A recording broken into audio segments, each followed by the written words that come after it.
like we thought we did 45 minutes, remember? Exactly.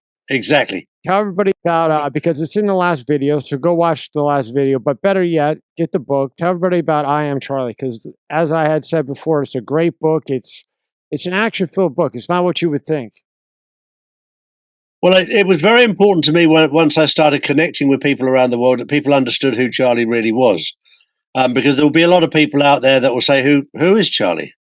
And Charlie's a man who's had a very, very difficult time on his journey for many, many different reasons. And it's very easy to look at somebody now and say, wow, you're lucky, aren't you? And they don't realize how you've actually got there and what you've been through in your life. And it's a lesson to everybody not to look at somebody and go, oh, I wish I'd had their life. You have no idea what they've been through. And I often mention that a couple of things, that I lost my mother when I was young. I lost my firstborn son 12, 13 years ago. And I lost my younger brother. And that's just three things that have happened in my life that have built my character. Other than being born and brought up in a religious cult that was completely controlling. And that just gives you a 2-second overview of what I've been through in my life. And none of that was easy. And now I'm in a period of my life where things have changed dramatically in the last 3 years. It's very important for your audience to know that what I talked about in my videos, I was told about this 12 years ago, about them shutting down the world's economy for a global financial reset or a global currency reset. At the time, I didn't know what it was, but they were going to shut down the world's economy to change the financial system. That's what they told Charlie 12 years ago. I was then told again about 7, 8 years ago, and then I was told in November 19 that they were going to do it in 2020. So for those people who've only just found me, if you go back to the start of February, March, and April of 2020, you'll see that what I was talking about has now happened. Correct. And as Elon Musk, sorry? I said correct. I looked. Yeah. And as Elon Musk rightly says, all of those times back in 2020, I was called a conspiracy theorist. And it didn't bother me because I knew I was telling the truth. And there's a very simple thing with the truth. If you say something is going to happen and it happens, that's truth. But the minute they said it was a conspiracy theory, I knew I was over the target because they don't like the truth coming out and they don't like it coming out early like it was with me. And I told people that they were going to shut down the world's economy. So how are they going to shut down the world's economy? Well, he said, wait and see. So in March, when this spurious virus came out of Wuhan, I asked the question, do you think you could shut down the world's economy with a virus? And I was told with a smile on his face and a little chuckle in his voice, Charlie, it's easy and it's not even real. And I went, what do you mean? He said, the virus isn't even real. He said, but they've got the mainstream media, they've got government, they've got big pharma all on their side. And they're going to pump out this story. And after they've done that, he told me in March 2020 that after the virus, they've got the jab, the vaccine, then they've got 5G, then they've got riots, and then they've got on the 5G. On the 5G, Dr. Ward, you were right on point. There is no such thing as 5G. Dr. Ward, everything you said was absolutely factual, checkable, and some of the things we'll touch on again. I couldn't believe it. You are 100% right. There is no 5G chip in any phone. And when they tested it on 1,000 phones and it killed 1,000 people. Yep. And you won't find that in mainstream media because that was hidden in a hurry. And this is something that's it's very serious because what they did was around the world, they started putting 5G towers up around the world when everybody else was locked down. Here in Europe, they were flat out working when nobody was allowed outside the houses, putting up 5G towers. And we've now seen evidence that when they actually turn on the 5G towers, number one, it kills all the birds within about 200 meters. And then there's been about 4 or 5 where people have been riding past a tower on a bike. They've just fallen off and died. And you never hear about that either, huh? You don't hear about it at all. And the minute you publish it, it gets banned from media, from mainstream media, and from social media. And then you get into an argument with people going, nah, not possible, Charlie, not possible. I said, fine. You don't have to believe me. I'm not asking you to believe Just watch. Just watch. Just watch. Yeah. And then I met a woman last night who lived her life in front of the television, and she had no idea about what I was talking about, none at all. And she said, so you're saying the government's lying to us? I said, yeah. Oh, Charlie, that's dangerous. If you think the government's lying to us, that's dangerous. I said, it's worse than that. The mainstream media, the television, the newspapers, they're lying to you too. She said, no, Charlie, now you're talking silly. And this was a 70-year-old lady that lived her life in front of the telly. And I started telling her bits and bits and bits. And in the end, she'd had enough alcohol in her body to start. The fight had gone out of her. And I said, look, I'll send you over some stuff that you can look at tomorrow. And then you do your own research. You don't have to trust me. You don't have to believe me. Just have a look. So I sent her over my book today. I sent her over my website. And I haven't heard from her since. I guarantee you she went down that rabbit hole that we all somehow end up going through, especially after talking to you. And one other thing I want to point out about your book that really got me, and I had to go back. And I remember I asked you 3 or 4 times about all the fillings that you had to get in your mouth. And, Yep. and it was just because in that cult, it was to get a way of evil. And as you got older, you why do I have all these fillings in my mouth? And in your book, you go into that. And I literally had to go back and read it again because I couldn't believe it. Because those who never experienced anything like that, that's something to read.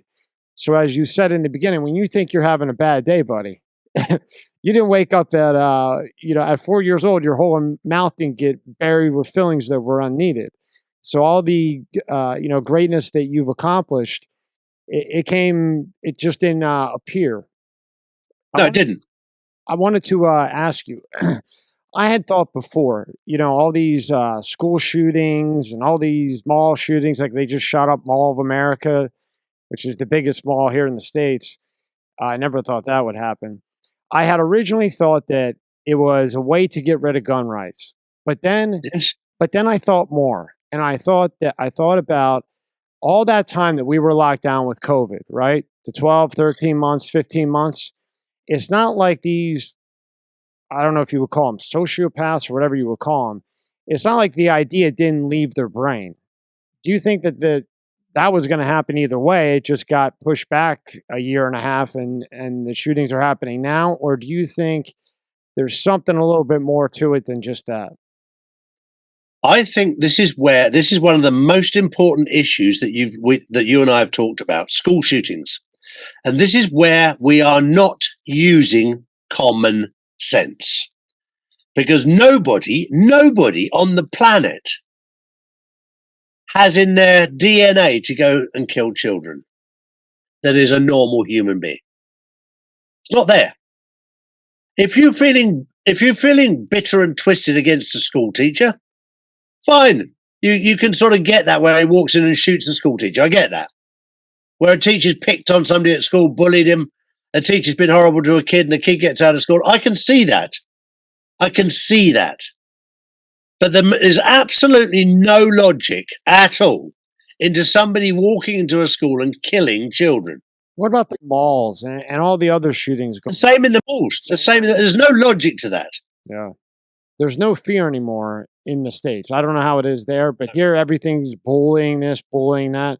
But without fear, I don't see how things progress in a positive way. Mm-hmm.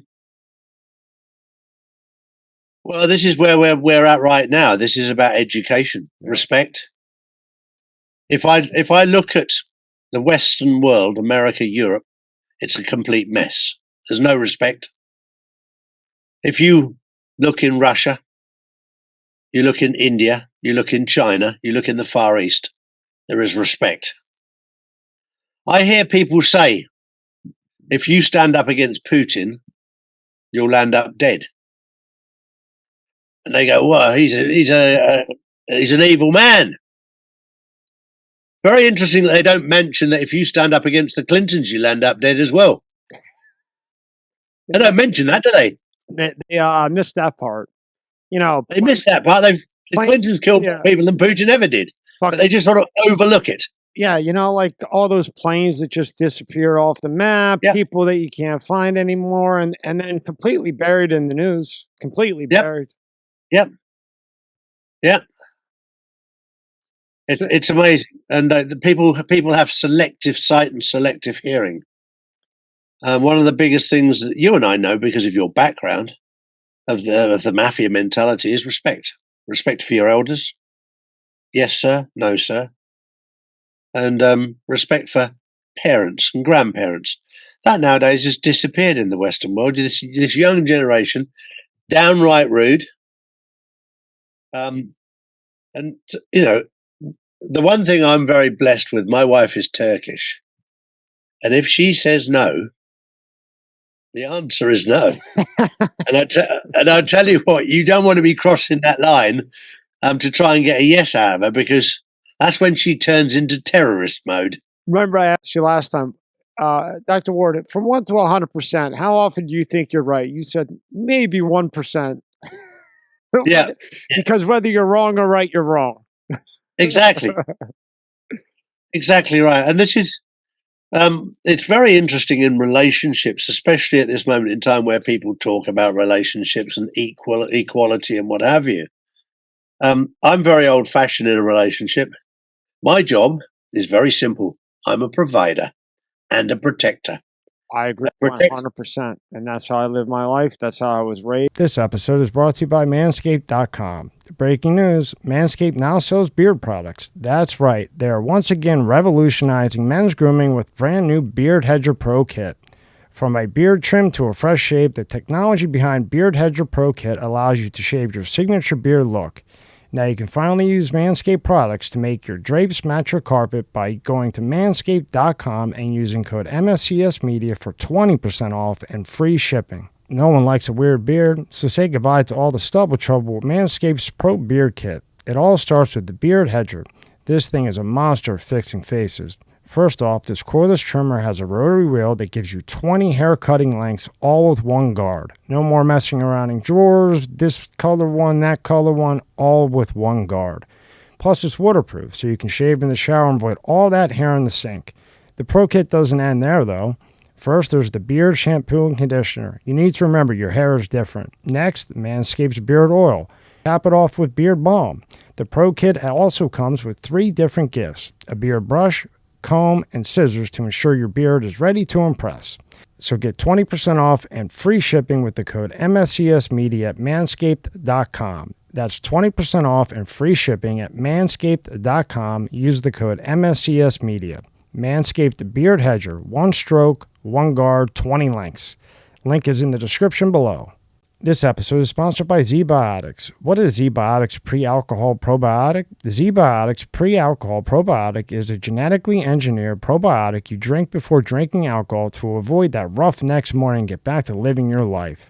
PhD scientists invented it because they know the real problem is not dehydration. It's a toxic byproduct of alcohol, and ZBiotics Pre-Alcohol Probiotic is the only product that breaks it down. Just remember to drink responsibly and plenty of rest too. Every time I have ZBiotics before drinking, I'm amazed at how good I feel the next day. ZBiotics is a must-have for me because it means I'm still going to make my daily workout even if I have a few drinks the night before. That's important to me. You can get ZBiotics for 15% off your first order using my code MSCS Media at checkout. I recommend getting the 6-pack. That's what I got. It's a great deal. You have a couple extra to share with friends. Go to zbiotics.com/MSCS media. That's Z as in zebra, biotics, BIOTICS.com/MSCS media, or scan the QR code on the screen right now and get 15% off your first order. You will not be sorry. Link is in the description below. She would look after all the small things in life, all the small decisions, and I would take care of all the big things and the big decisions. And now we don't have any big decisions. And I thought that summed it up beautifully, because the wife runs everything. Yeah. And when you have that, you have harmony. And all you have to worry about as a man is to be a provider and know that your wife will remain faithful and true to you because you're doing your job, and the value of what she's doing in a relationship is priceless. Priceless. Raising a family, looking after a household, looking after a husband, and women need to understand the value of that. And if you're connected to God, God will tell you how valuable that is, and then you'll realize what true value of a woman really is. And also, Dr. Ward, if we go back and some of the history that's real, if we go back and we read, which we don't anymore, and we certainly don't teach it in school, every man had what? A king and a queen, because that man needed his queen to keep him in line, to keep everything in check, for her to look out with her aura, because she actually listened to her senses that we don't have, or the king didn't have. And the kid made sure that there was food on the table, protected, everything she needed. And that, and it's been like that since the beginning of time. No matter how many different civilizations were here, that's how it always was until this now, which you predicted, which you and David Icke, I don't know if you know who that is, but you and David Icke. Of course I do. Oh, yeah, so you do know David Icke, huh? I've known David for 40 years. I would say you're at that second part if I had to take a wild guess. I think you're up there a little bit more than I am, and some other people sitting around here. I met David 40 years ago on the Isle of Wight when he was a sports reporter at a football match, and that was when he was starting to talk about the royal families being reptilians. Nobody understood what he was talking about. Nobody. And then he made the statement that he was a son of God. And it got misinterpreted completely. He thinks he is the son of God. Well, every single one of us is a son of God. Every one of us. God created us in his image. You're 100%. I talked to him almost 3.5 hours, and he was completely misinterpreted. Completely. 100%. He's an incredible human being, and he has a wonderful family. Great guy. I know Gareth as well. Gareth has been on my show 2 or 3 times. He's been on my show himself. And he's a very, very good man. It was very interesting when I interviewed him because he was very, very guarded in the sense that a lot of interviews that he does, people try and set him up on purpose to try and discredit him, whereas I didn't. Me neither. I had no intention of that. I had every intention of getting the message out from him because he's a rock solid warrior he's the Freddie Laker of the truth, years ahead of his game. 93, he's saying about this. 93, I think he wrote about all of it. Yep. And everything he said is now coming to the forefront. Everything. Yep. Even the hollow cave that he got killed for, and all the papers in England. Now sometimes you catch that even on the media. Yep. It's very interesting because obviously I've come under massive attack for a very long time now about exposing the truth. I've had personal threats. I've had people turn up at my door. I've had phone call threats. I've had all kinds of threats. And they wouldn't do that if you were talking rubbish. They'd just go, Charlie Ward's mental. He's a bit of a short. Look what they did. Look what they did with Bob Lazar, many other people. They just make you look crazy. They say, "Oh, Bob Lazar, he put a jet on a bicycle at 16. He never went anywhere." But they forgot to delete the newspaper article when he graduated from MIT. They fucked that one up. But that's what they would do if they thought you were, that's what they do because he was wild. But with you, you're too sharp. They can't. Well, I've done my research, and not only have I done my research, and I talked about this yesterday with the people that I was with who had no idea about what I was doing. And I said, I get my information from 3 different locations each and every time. And I try and digest it to the best of my ability from 3 different sources and make out what is the truth. And then she snapped back at me and go, well, it's your truth.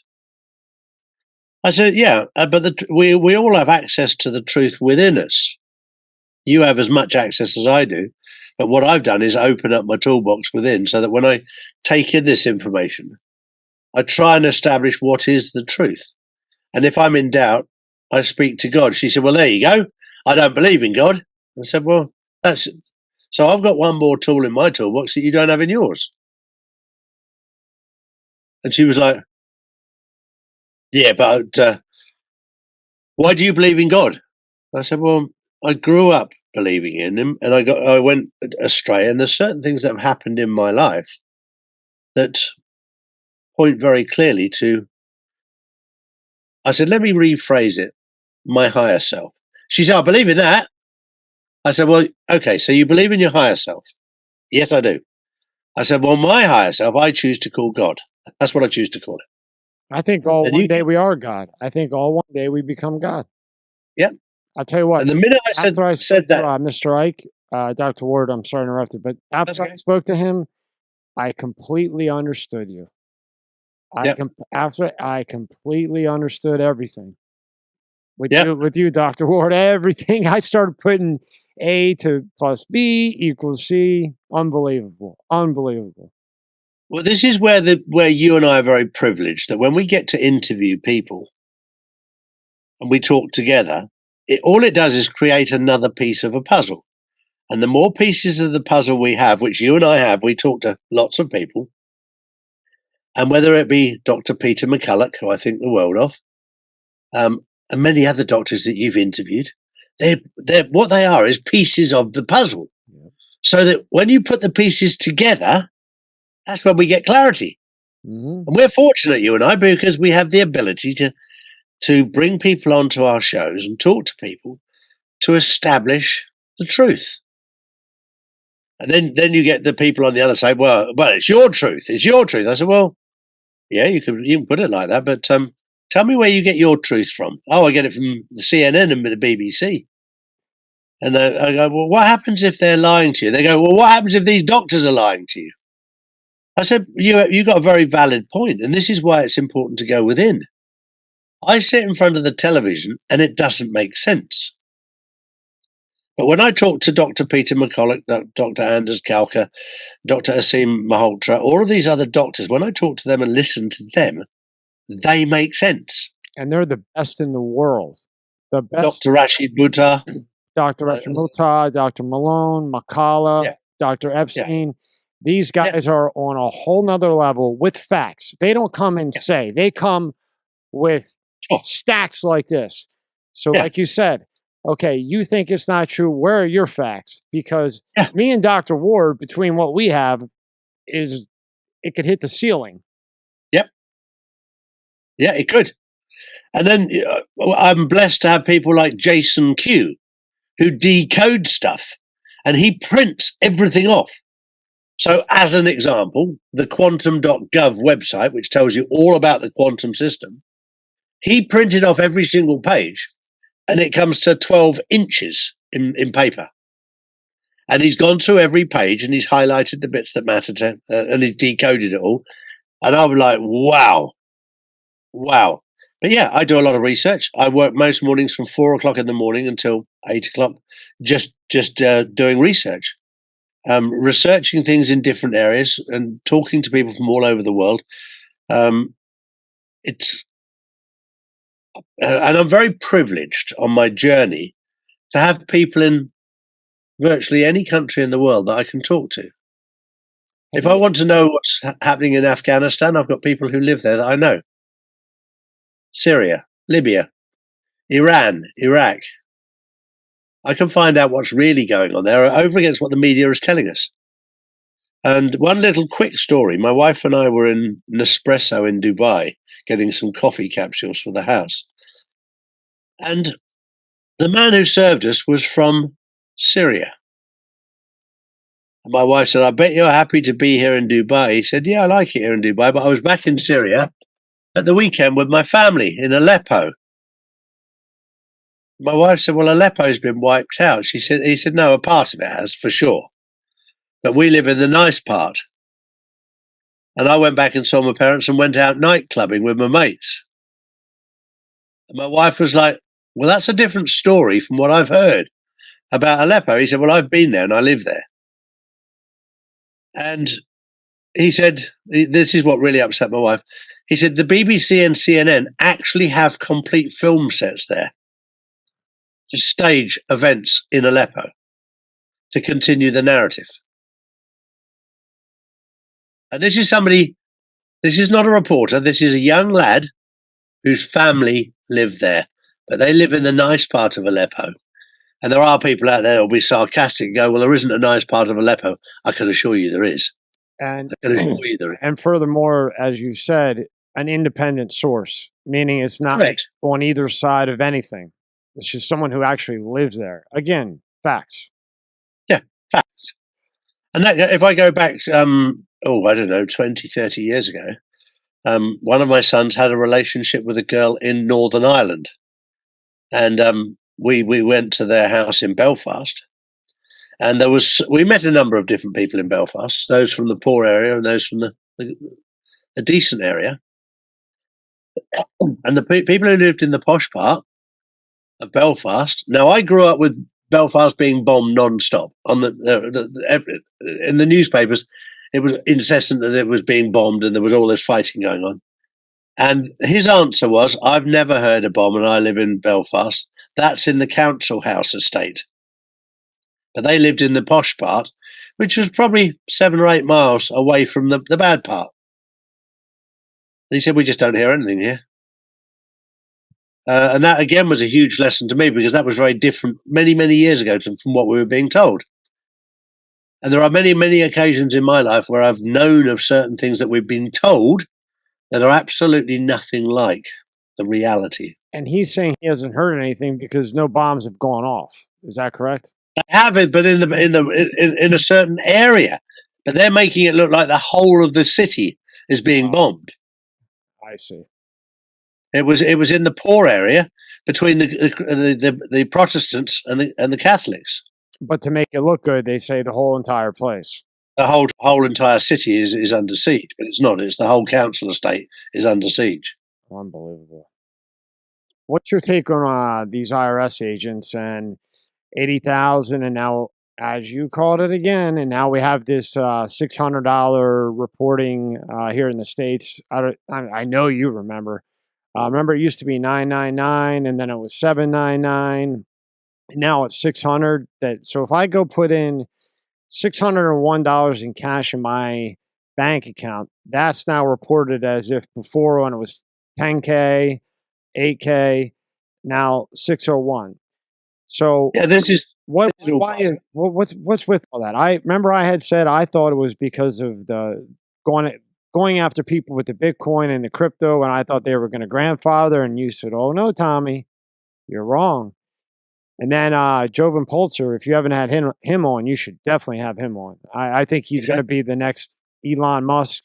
He's on. Well, what's your take on this $600 thing reported?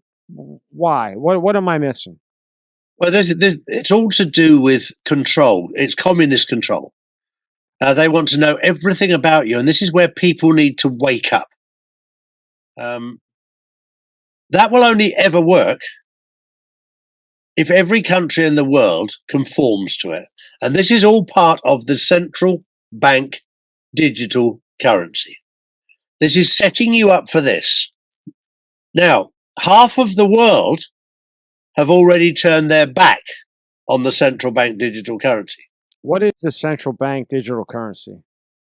It is a corrupt digital system run by the Federal Reserve and the central banks that are already bankrupt. And is that the United States corporation that went bankrupt and Yep. all those other ones? The Federal Reserve is bankrupt. Now, why would they do that? So why would all these, United States corporation, I think you named 20 different ones, why would they all open around the same time and then go bankrupt at the same time? I had to process it after we had talked last time.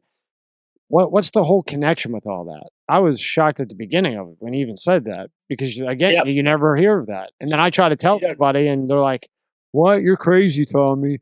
You're doing too many podcasts." I know, you know how that shit goes. Yeah, the Federal Reserve has, going back to when they took off the gold standard, has been able to print money as much as they ever wanted to, for as long as they wanted to. And that's been consistent for the Fed for a very long time. And you have to remember that the two words federal and reserve are just a joke, because it's never been federal and it's never had a reserve. Thank you, sweetie. It's never had a reserve. Now they've completely run out of money and stopped printing. They stopped printing some time back because of what's known as the Basel IV agreement. And Basel IV says that the banks, as from next week, not next year, but it is next year, but next week, they will not be able to trade unless they can back their positions as a bank with something solid. What's that mean? What's that mean? Come back. They need to have gold or silver. Oh, shit. Oh, wow. They need to be able to back their position. Oh, back to position with gold. Oh, shit. They can no longer just print money. They have to actually, each and every bank has to be Basel IV compliant. They all signed this a long time ago. They got an extension for 1 year from last year because they weren't ready. They're still not ready. They still haven't got anywhere near enough money to do it. A lot of banks next week will not open unless they get taken over. And we're now seeing they're priming people to say that if a bank goes bankrupt, your money's gone. And there's a lot of people out there that say, well, the central bank guarantees, the Federal Reserve guarantees up to 70 or 100,000 per person. That guarantee's only any good if the central bank have any money. If the central bank don't have any money, what are they going to pay you with? They can't. Monkey nuts. Your insurance is gone. It's out the window. The insurance is gone.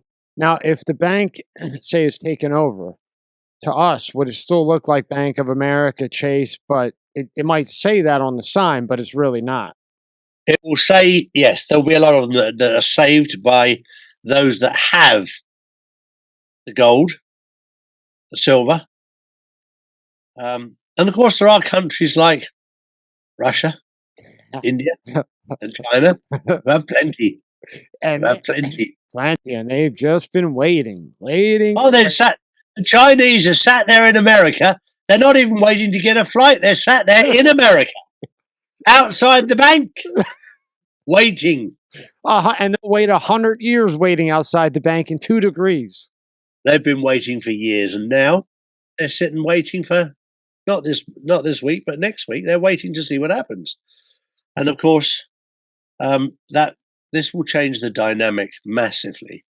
Now, Dr. Ward, if we can stay right there, because I want to throw this in. I saw this morning that China had sent a missile to Taiwan before I left the house to send a message to the U.S. for getting in the way, basically, of the whole thing with Taiwan. Now, how is that all connected to what you're also saying right now? Well, I was talking about this earlier today with a friend of mine. The child trafficking and paedophilia and what have you, the adrenochrome and what have you, was all randomly came out of Wuhan. And the construct of COVID-19 as a venom, not a virus, was constructed in Wuhan, but was mass manufactured in Ukraine. This is why Russia attacked these bioweapons factories and child trafficking factories in Ukraine. And that was the first phase. to remove those. The second phase will be that Russia has done their job. The next one, China, will have to do their job in removing the child trafficking and the bioweapons factories out of Taiwan. And the third one and final one, this will be entertaining, to stop the child trafficking and bioweapons factories in Israel, Iran will take them out. Wait and see. No, it makes sense to me. It makes sense to me. Exactly. And then that relates back to the banks, because as the banks do this, China starts to tighten up, the tariffs, the everything else. It's all interconnected, all of it. Yep. Yeah, and this is where now I'm sitting here with a smile on my face, because I know behind the scenes, the reality is a lot of this has already happened. No. And I can't talk about it. Okay. But what I can say is it's going to be coming into the public domain through 2023 and 2024, but mainly in 2023. And we're going to start to see a lot more in public. We won't see everything because people aren't ready for it. The public are not ready for it. I watched a little debate on social media today about the British royal family. And the British are still incredibly stoic and strong.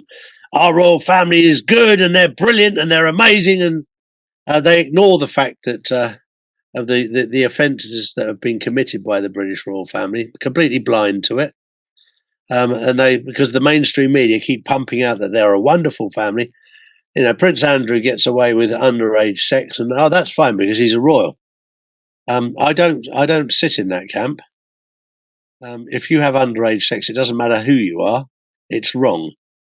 If you abuse children or you trafficking children, I don't care who you are, it's wrong. But at the moment, the British public need to be woken up slowly to the fact that these people have been involved in things they should not have been involved in. And we'll leave it at that for this time, because a lot of people just switch off when they hear that. But I want people to do their own research. And do their own research. Because in the States, all we hear about is what's her? Why can't I remember her name? Meghan and Harry. Yes, Meghan. That's all you ever hear is Meghan this, Meghan did that, Meghan did this, Meghan did that. That's all you hear in the States. Well, this is another difficult one, because the way it's being portrayed in the media is that she's woke and she's this and she's that and she's the other. She's an attention-seeking bitch. That's how they put her out there. Especially here, Dr. Ward, especially here. Don't do and Harry's and Harry's pussy whipped, completely controlled by her. The question is I've never met either of them. So I can't make an honest appraisal. I can't tell you honestly what they're like. All I can tell you is based on what I see in the media. And I know the media lie about everything else. So we don't know. So I've got no idea. And all the videos that are put out about them on Netflix and everything else, have they been edited? Have they been adjusted? I don't know. I have no idea. And the only way I could make an educated judgment on whether they're good or bad is by talking to them both. The image that's being portrayed is that they're a pair of traitors. Yeah. Are they? Are they not? I don't know. I have no idea. So at this moment, with me, the jury is still out. And I'm just watching carefully. What the media say about her is pretty horrible. Horrible. Especially over here. You know. But then if you believe the media, you wouldn't like Donald Trump. Right. But I've met him. I know you have. And that's where things are different, because he's a lovely man. Speaking of Trump, how about that referral? I mean, they made Donald Trump look out to be like a kingpin. A complete kingpin for what, 2 hours on TV? And then that referral, Dr. Ward, goes to the DOJ under Biden, correct? Mm-hmm. How do you think that works out? I can't believe that what's his name went after him like that, because Donald put him in. And that guy just crucified him for an hour and a half. Yep. This is all part of the pantomime. This is all part of it. And what the very interesting point on this journey Tommy, is meditation and prayer. Because because it's a war, there's a lot of smokescreen, there's a lot of false information, there's a lot of stuff put out there to test out the patriots, to test out if they're real or not. And every time I see something crazy like that, the first thing I do, not the last thing, the first thing I do is I pray about it. I pray for clarity. I pray for guidance. I pray that I might understand what is going on. And it's amazing how soon I can get clarity once I've prayed to find out what is right and what is wrong. I haven't, I'm just Charlie. I'm not the Messiah. I'm Charlie, and I'm trying to establish truth. That's all I'm trying to do, and it's not always easy. So where are you at in trying to figure out that truth within that? The truth is that Donald Trump was handpicked over 20 years ago for this journey. And they weren't after Trump. They were after us. And he got in the way. And he has stayed in the way. And he has been a thorn in their side. And every single trap that he set has been set by an organization, a team of people with military brilliance to ensnare and trap a very evil, satanic group of people that have run the world for a very, very long time. So in other words, he comes in, he's the guy who makes it rain at the parade. They're having their parade, la-di-da-di-da. There comes Trump, boom, throws everything off, gets along with North Korea, gets along with Putin, gets along with everybody. Knows how to negotiate, gets respect, fear, and negotiates, even while they're coming after him for 3 years about some Russian bullshit that we all know was bullshit. If there was anything on him, as we had said before, Mueller, I know of Mueller. If he could find a stone to put that on him, he would use that all the way to the end. And with all that stress, he still did what he did. So whether you like him or not, you can't dodge it. You can't say anything negative about his policies. And I was speaking to General Michael Flynn yesterday. And I was asking, and he said it's very important, Charlie, that your audience understand that Trump is not coming to save people. People have got to get off the backside and start fighting for themselves. He said, Trump isn't coming on a white horse. Nobody's coming on a white horse. You've got to do this yourself. And the structure has been put in place.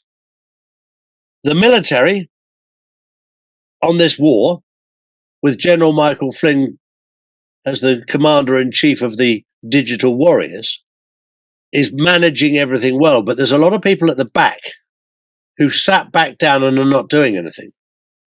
And he's basically told me they need to kick up the backside to say, get off your backside and stand up and fight. Because a lot of people have gone back to sleep. And they're waiting for Trump to save them. And he was very clear to me yesterday, Trump is not going to save them. They need to save themselves. He's done the groundwork for sure. For sure. Now you've got to fight for what's yours. And if you don't fight for what's yours, you won't get what's rightfully yours, because they will steal it from you. But the groundwork's been done, but people need to stand up and fight and not sit back down again and wait for everybody else to do it, because I'm going to fight for what's mine for sure. And I expect everybody else to do the same. The good thing is with this fight, we're seeing who the real patriots are, and we're seeing who the plastic ones are. The concern is over here, even those who are still patriots, I see a lot of loss of hope, as in, why even guys, just a lot of people that you want to expect.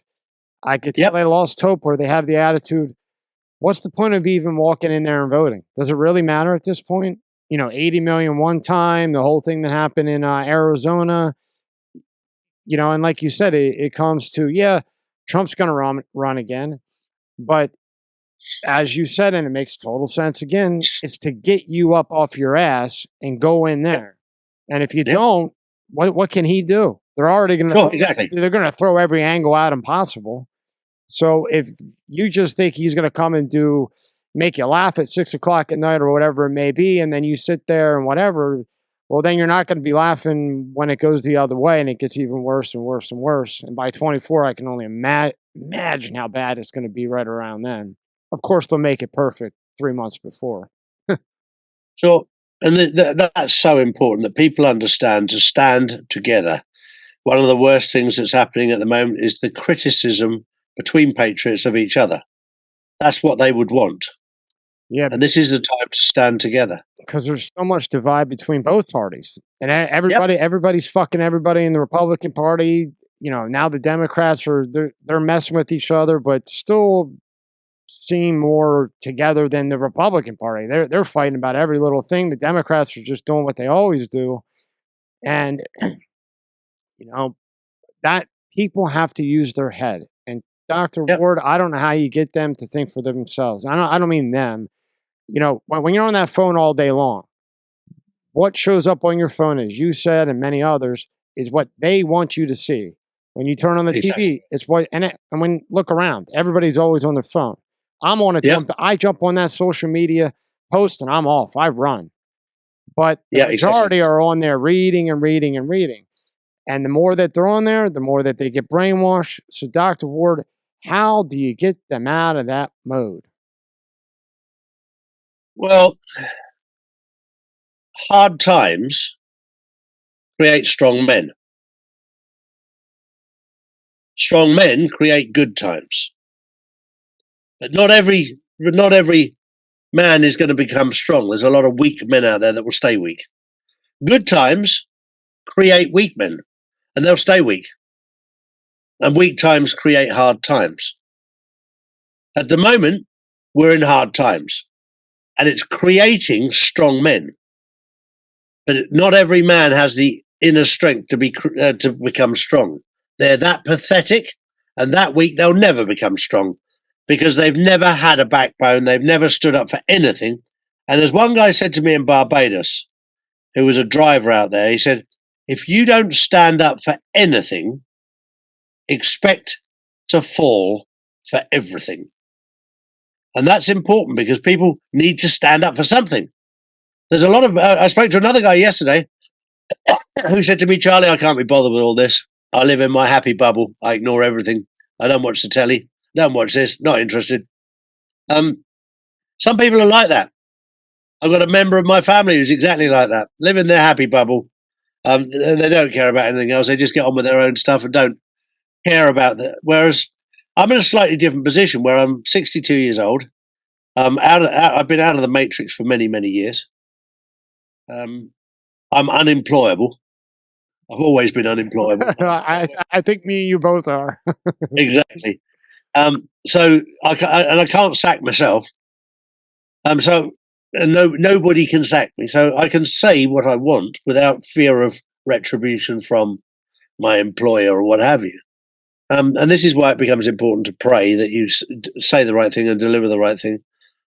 We're in a very, very important time where those that have the ability to stand up do stand up and are in the front line, like you and I, in the front line. There will be those. We need those behind us who are on the back line. We need those, but we don't need them sat down. We need them stood up. Because your value on the back line is as much as mine on the front line if you're stood up. And I'll tell you, if you're sat down, you lose your value. Lose your value. And I'll tell you what, I think the one mistake that they made when this generation that's on that phone all the time and, you know, basically breathing in bullshit all day long on that phone, when they realize that Venmo that they're going back and forth with their buddies to get beers at the bar, the Cash App and all that they're going to be paying on that, I think that might be when, because they have to do that on the phone. And when they realize, wait a minute, I just transferred $600 to my account. I just got taxed on that. Yeah. You know, that might wake them up. And also when you can't spend what you want to spend because they're stopping you because you've already spent too much in their eyes. Yep. Beautiful answer. Beautiful answer. Mhm. So you put all that together, all that happens. Then you have the situation with Trump. Now, because you've dealt with so much damn money and all around the world, how do you get picked? How do you get picked to be moving billions and billions of dollars around the world for all types of different individuals? And then I have a follow-up question to that, being that you have so much experience with financial things. How do I get picked? Well, it's quite clear now that God had a plan for me many, many years ago.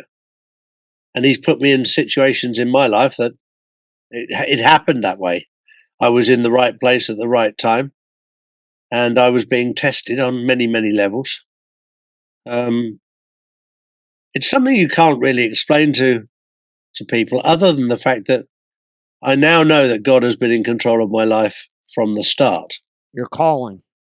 It's a calling, without question, and everything now makes sense. The stuff that didn't make sense for years. Why did this happen? Why did that happen? Why did the other happen? Why did I go down in a deep underground military base? I've thought that through so many times.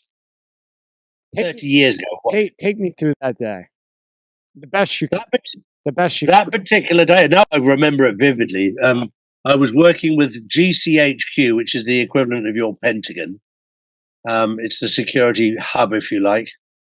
And I was doing the security for GCHQ, and I got on very, very well with the main man. And he said, "Oh, I want to show you something. I don't know if you can help me, but if you can come and see with me." And he took me in the car, and we went to Lansdowne in Bath, in England, in the car. And we parked in a car park that I thought was a park and ride. Didn't know what it was. And we got out of the car and we went into this building that looked like a building that you pay for your ticket for park and ride. It was a square building that was probably 20 feet by 20 feet square and by 10 feet tall. Just an old-fashioned building with a door and a window with bars over it.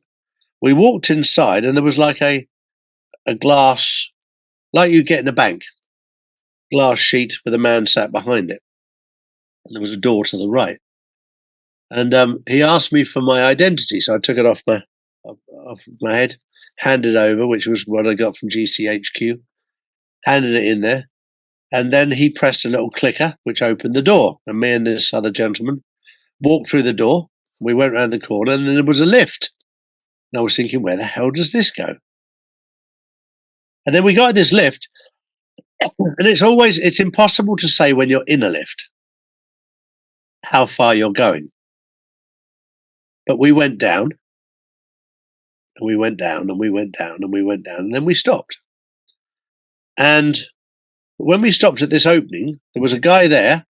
It was all lit up. There was a guy there, and he handed a key to the man in the lift, and he handed him out a key. So they swapped keys. And he put the key in, and we went down again. So you can't go down any further than that without that key. We go down a bit further. Then you start to notice that it's quite cold. It's very cold underground. Then we got to the bottom, and when the lift door opened, I was just amazed because it was like a road, and it had golf buggies that were literally flying around everywhere. Lots of people down there, and I was like, wow. And then they started to show me around. And there was miles and miles of tunnels. And there was big steel doors, massive steel doors. And when I say massive, I'm talking about 15, 20 feet high. Big steel doors. 20, and I said, 20 foot high, that's a high steel door. It is. And I said, what's in there? He said, oh, it's all used for the storage of weapons. And it was created for the Second World War. So that if anybody bombed, we still had all our ammunition very well protected. And he was like, oh, they don't use it anymore. And we went through different parts. There were some places we could go and some places we couldn't go. But I still spent over 2 hours down there going through lots and lots and lots and lots of different tunnels and what have you. But they didn't want any, I was thinking pound signs. I was thinking cameras everywhere down here. You could see everything. That's not what they wanted. They wanted cameras to protect at the top, the entrance and the exit. Nothing down there. And when I came out of there, I was like, wow, that was amazing. Never thought anything more of it for 30 years. And then suddenly you start learning about these deep underground military bases and you realize that God allowed you to see that early on in your life, because this is an important part of this journey. Was that the hollow cave? Was that the hollow cave? No. No, that's different. No, this was just a deep underground military base. Wow. And this was something that God allowed me to see so that I could talk with confidence about it. Because if somebody had told me there was underground cities, I'd have gone, yeah, of course there is. I wouldn't have believed it. So God allowed me to see it firsthand. It wasn't hearsay, it wasn't chit chat. I was actually there. I've been there. And since that, in the last 2 years, I've actually sent people there to see what's there now. And they're building over the top of it. Do you think it took you 30 years to accept in your mind? Like, it was always there subconsciously, but it took 30 years to accept what you had experienced, and then when you did, you were able to think more clear at a different level than the average person. Very much so. When you hear about something and when you see it, big difference. You can actually put the two together, so you can get clarity.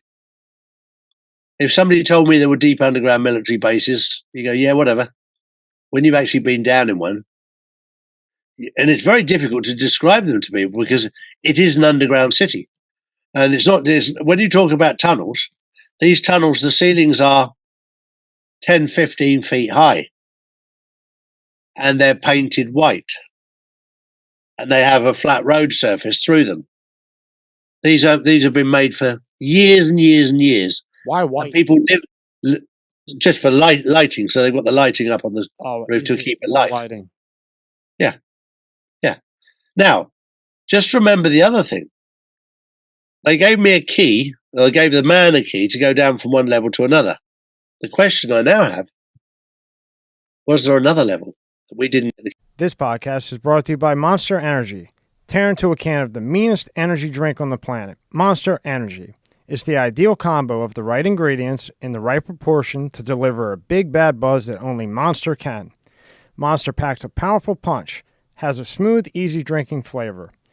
Athletes, musicians, co-eds, road warriors, metalheads, geeks, hipsters, and bikers dig it. You will too. Monster Energy is more than just the green OG.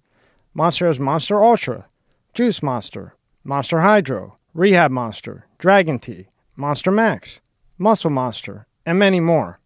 Buy on Amazon, buy on Walmart, or go to monsterenergy.com and believe me, you'll find a place.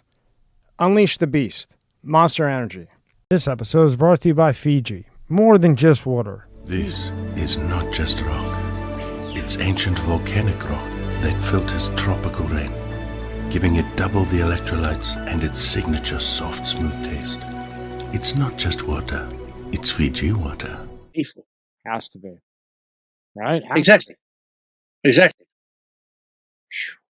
So when you say city, so people that are watching, listening, we're not talking about a cave or a tunnel that you go through to New York. We're talking a booming metropolis type city.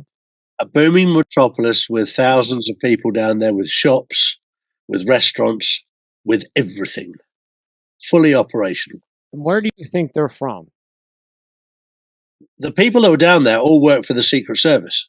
Makes sense. That makes total sense. Yep. Now, what's your take on the FTX thing? Because I'm sure you have a very good, I don't even want to say opinion with you anymore. I'm sure you have some very good facts about that, as do I, and I'm sure they're very similar. But do you think that this Sam Bankman-Fried was just a fall guy or more to it than that? It's a psyop. without question. And the reason it was done like this was to try to get people to demand regulation of cryptocurrency. So they made lots of people lose lots of money. He was just a puppet that was used by them so that they could push, so that cryptocurrency could be completely regulated by them. And who's what they were pushing? Sorry? Who's them? The deep state, the Federal Reserve, the central banks. That's what I thought. So in the end, do you think he's the only one that gets it? The girlfriend's cooperating. He takes the fall. This was all a psyop for exactly that purpose. All of the rest of it, the courts are all in the same bed. So they will sentence them to whatever, and that's irrelevant because they'll be let out privately without anybody knowing anything about it. And they'll live somewhere where nobody knows who they are with a different identity. And the whole idea of this psyop was so that they could try and get the public on side for complete regulation of digital currency, the central bank digital currency, that they could have total control. And this psyop was done on purpose so that the powerful people who lost a lot of money go, yeah, we need proper regulation so this doesn't happen again. Like they got Brady, they got the actors, they got all that. But the thing is, they only got the exchange. They didn't get Bitcoin. They got the exchange. Why do you think they didn't hit actual Bitcoin? Do you think they could if they wanted to? Of course they could. Of course they could. I can't tell how many people I've sat across from and I said, if you think for 2 seconds that there's billions of dollars floating around in this world and there's no puppet master, you need about 37 shrinks a day. Because when there's not that kind of money, as far as I know, and I was born old school and my grandfather, he told me all kinds of shit. As far as I know, when there's that kind of money, there's a puppet master. It doesn't matter if you can't see it or not. Exactly right. And that's why God has chosen people like you and I, Tommy, because we've worked with them, we've understood them, we know them. And I was with somebody today who also knows all of these people, all of the mafia bosses, if you like. The one thing with the old school mafia bosses, they had a code. You don't lie. You don't steal. And now what we're seeing is these government agencies, these financial, they do exactly the opposite. They do lie and they do steal. The old school mafia bosses were men who protected their women and children. And to the ends of the earth, they would do that. And you and I know exactly who they are. Yeah. And I always respected them because they were men of honor. Yes, they thought nothing of killing people that went against them.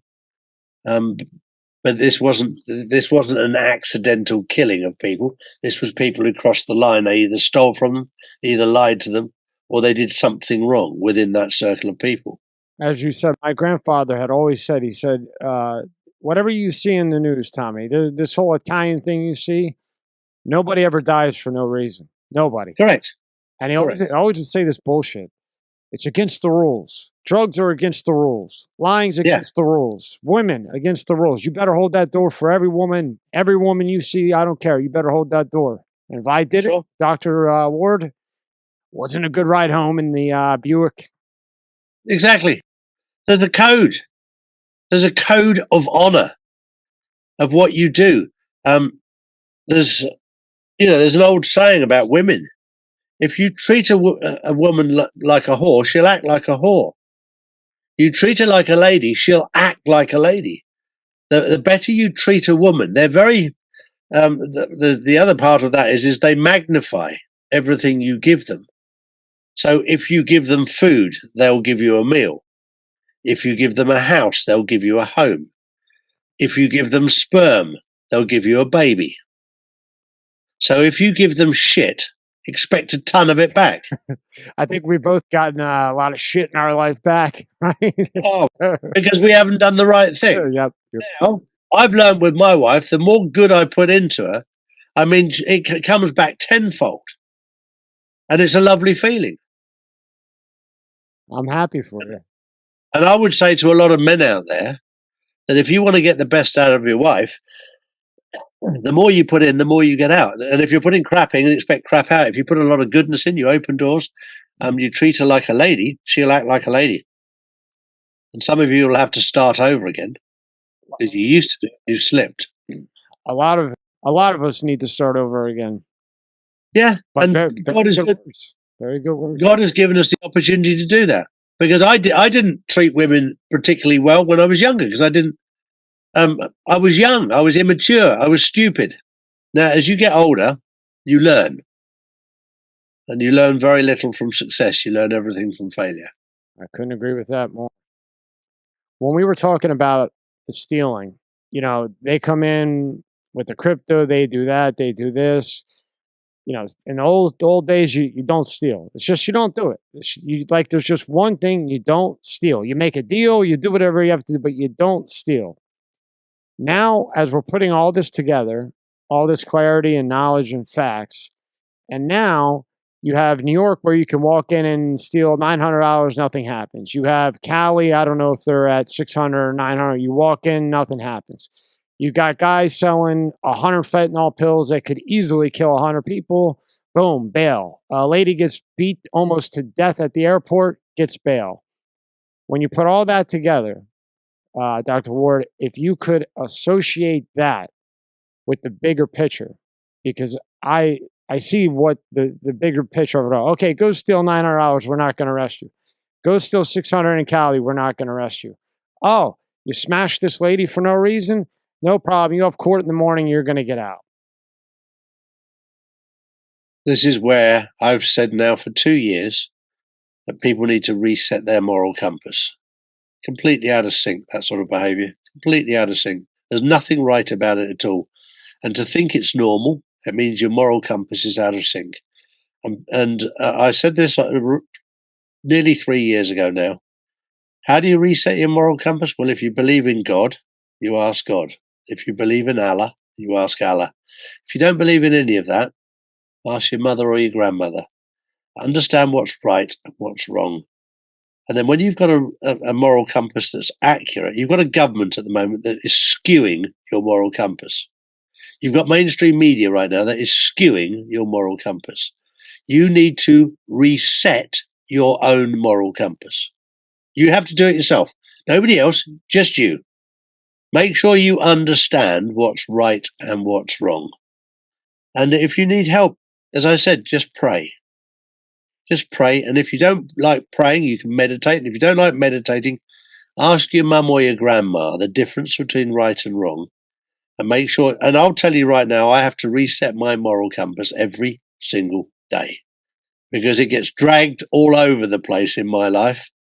I live in a paradise down here and it gets distracted. So I have to understand what's right and wrong, because Satan, the devil, will pull you away, attract you away, so you think it's normal. It needs to be reset on a regular basis. It's always right there calling. Charlie, Tommy, Charlie, Tommy. Well, no. You're right. 100% right. Exactly right. But how does that all connect to their goal? Their goal is satanic. It's to get us away from God. Wow. To let that happen. Now, what do you think would happen when you were 40 years old and laws were changed? Say you came to the States and you're in an airport and you see a woman who works there getting beat by a man. What do you think 30 men around there would do? Plummet that man. Well, in the old days, you could go in and take this man off him and deal with him.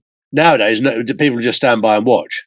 Or just walk away. Or no, they pull out their phones. I'm sorry. They pull out their phones so they can send the video it. Now, how sick is that? Yeah. You're going to videotape a woman? I mean, come on. Unless you're just going to give it to the police and they don't put that out. But, she's got kids too. Yep. And then nothing happens. He gets bail. Exactly. Exactly right. And it's a very difficult situation. And Donald Trump has been saying for a long time now, we need law and order. Oh, yeah. We do. We need law and order. And at the moment, we're lacking it. And then here in the States, with all this defunding of the police and everything else, how do you expect them? First off, it's so bad now. to go into a bad neighborhood and risk your life on a daily basis for what? To get congratulated with a decrease in pay and cut half your benefits? So you want me to go into North Philly, where when I lived there, they did not go into North Philly. They just let them do whatever they wanted. It was so crazy. But you want to give a cop 35 grand to go in there and he might make it out? I mean, They ain't gonna do it. no, and then you want him to go by himself because you don't want to pay for 4 guys to go in and handle law and order? That's just ridiculous. And the police are getting the shittiest end of all this, especially the cops that are, live to be a cop, and in their heart, that's what they are. And they, fuck. Exactly. When the police realize that the government has stolen their pension, they won't be so protective of the government, and they'll go back to their oath of office, which was to serve and protect the people, not the government. The ones that were there for the real reason, or for the right reason. I'm sorry. Yeah. And we'll go through this period, right, where we're going through now. People wake up. These things have to be done to show it. I was told 2.5 years ago, Charlie, you can't just tell people this. They have to see it. And I've had to put up with the pain and suffering of watching this happen and unfold bit by bit. I wanted to tell tell the world this years ago, and I was told they won't listen to you if you tell them. They won't listen. They need to see it, and that's what we're going through right now. We're going through the changing of the narrative and showing the people what really is going on. You're right. Me, you, no one can do it. The person themselves have to do it. Just after talking to you and a few others, I try to make it as simple as possible to regurgitate some of the things that we all agree on, and you just, if that individual is not ready yet, you're just wasting your time and you're crazy and you belong in the loony bin. Yep. Yeah, I was told that by a couple of people last night. But the one thing that I love on this whole journey is those people are living in fear. And Charlie Ward is not living in fear. He's living in peace. And that tells me everything I need to know, that I'm not worried. I'm not stressed. I'm not fearful. I'm very peaceful at the moment because I know that God has this under control. My job is to get people to stand up and fight for their rights. That's my job. My job is to get people to connect to their higher self so they can find all the answers themselves. They don't need to go to Siri. They don't need to go to Alexa. They don't need to go to Google. They go within. And they use what most people have forgotten, which is called common sense. Yes, when you use common sense, they've lost. And Dr. Ward, what did you teach me? You taught me that even Siri is within China. And I said, no, Apple's, no. They even ask if you want them to track you. And you said, oh, no. They asked if you want that app to track you, not Apple, which is exactly which the parts are made where, as you furthermore shoved down my throat, China. Right? Yep. And why does it take a picture of you every 5 seconds, whether it's on or off? Yeah, Trevon Polzer actually proved that to me and showed that to me. Yeah. Yes. Yeah. He came up with the QR code. And I think that's right. I think it was 88, and he fucked up with one thing on the patent, one tiny thing, because I guess you have to patent it 82% or something, and there was one thing he didn't patent, and he lost $30 billion on it. Wow. Yeah, but he's invented all shit. Yeah. That just shows you how evil the bad guys are, that they can steal that sort of thing from people like that. Yeah. But look, this is all part of our journey. I look back at my life where I've lost a lot of money to certain people, it was done by God for a reason, to stop me in my tracks on certain things. God has an amazing way of helping us, guide us on the right path when we're heading down the wrong path. And there was one particular time that I'll never ever forget how God stopped me in my tracks. And I was dating a girl from Rotterdam in Holland. And that's in the south of Holland. And I went over to see her as I did most weekends. I flew over from Spain to see her at the weekend. And it was at the time when the Belgium Grand Prix was on. So I managed to get VIP tickets to the Belgium Grand Prix many, many, many years ago, 25, 30 years ago. And we drove down from Holland to Belgium to the Grand Prix. And because I had VIP tickets, I thought I could park in VIP parking. And after the Grand Prix, I came out and the car was gone. That particular car park was VIP, but it was for the drivers, not for me. And my car was towed away. Oh boy, repo. It took me about an hour to get my car back. And I paid my money and got the car back. And then we headed back from Belgium back to Holland. But as we got close to the border, there was a massive 35 car pileup that had happened an hour before.